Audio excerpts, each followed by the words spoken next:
మీరు చెప్పినా కూడా మీకు ఎక్కువ మద్దతు రావట్లేదు టెంపుల్ మీద. అరే బట్టి బక్వాస్ అది.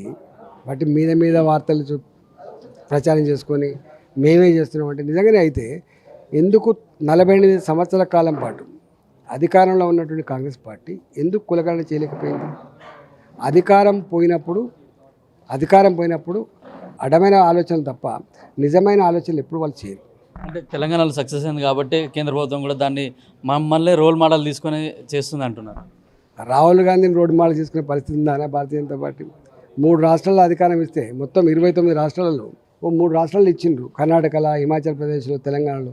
వాళ్ళ ఆలత ఏముందో ఇక్కడ ప్రజలకు తెలుస్తుంది. అందుకని కాంగ్రెస్ పార్టీని ఆదర్శం తీసుకునేటువంటి స్థితిలో భారతీయ జనతా పార్టీ లేదు.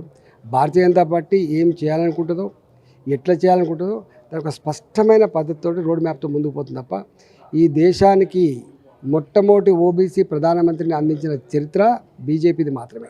వికసిత్ భారత్ 2047లో వికసిత్ భారత్ పేట దేశ ప్రజానికాల్లో ఒక విశ్వాసాన్ని కల్పించి ప్రపంచ చిత్రపటం మీద దేశ ఔన్నత్యాన్ని, గౌరవాన్ని, ఎదుగుదలని చాటి చెప్తున్న party Bharatiya Janata party. Bharatiya Janata party నాయకత్వంలో 27 మంది కేంద్ర మంత్రులు ఓబీసీలు ఉన్నటువంటి పార్టీ మాది.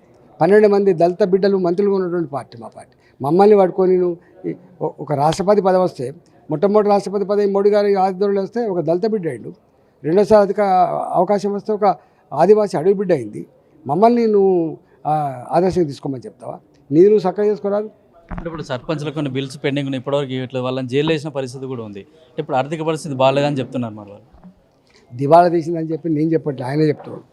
ఇప్పుడు ఆర్టీసీ కార్మికులు కూడా ఇప్పుడు సమ్మెకు నోటీస్ ఇచ్చారు కదా సార్.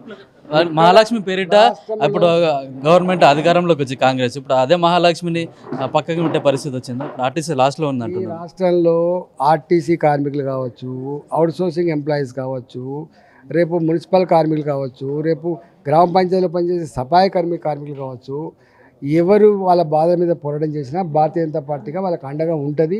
ఆ పోరాటాన్ని ముందు తీసుకుపోతుంది. మేము ఆర్టీసీ కార్మికులు చేసే సమ్మెకు కూడా మేము మద్దతు ఇస్తాం. అట్లాగే గవర్నమెంట్కి వ్యతిరేకంగా చేసే ఎవరికైనా సరే, ఎవరైనా అన్యాయానికి గురైతే వారికి తప్పకుండా బీజేపీ పార్టీ సపోర్ట్ ఉంటుందని బీజేపీ ఎంపీ ఈటెల రాజేందర్ చెప్తున్నారు. కెమెరామెన్ తరుణ్తో కిరణ్ కుమార్, పల్లవి టీవీ, హైదరాబాద్.